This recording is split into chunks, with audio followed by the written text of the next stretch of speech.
let's create the board and see exactly what we're going to do there. So what I've got here in NX is a top level assembly and a board which is one of the components within there, and I make that the work part and we can work into this particular area. I've created the board profile just using a sketch, and it's got a cutout and a few other features in there, and we just generate a thickness for this board. We pick the area, we define the thickness, and I'm putting this in the negative Z direction. We want the datum to be on the top surface of the board. Next step, let's put some mounting holes in there. So once I've got a definition here, what I've created is actually some linked points from the enclosure. Obviously you can't see the enclosure in this particular design. And I just generate the hole features for each of those mounting holes. And once those features are complete, we can then start to look at how we tell NX about the aspects of the design for the collaboration.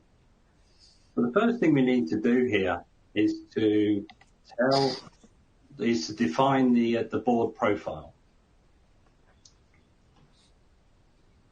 So what we do here is something called tagging. It's an attribute that's added to the geometry. We pick the coordinate system, which is the orientation that the ECAD designer will see it. And I go on to do the same thing for the holes. I can pick the holes up en masse. I don't have to do them one at a time. And these are non-plated holes for the for the mounting to the enclosure.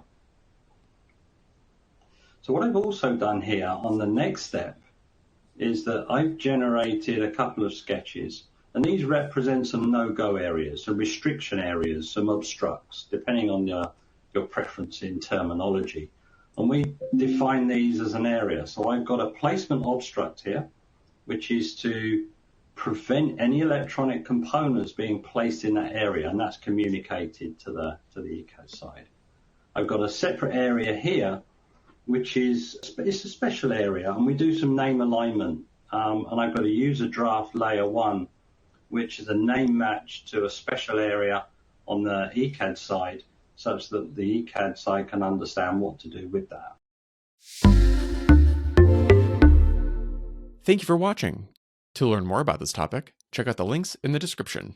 And if you enjoyed what you saw, like the video and subscribe to the channel.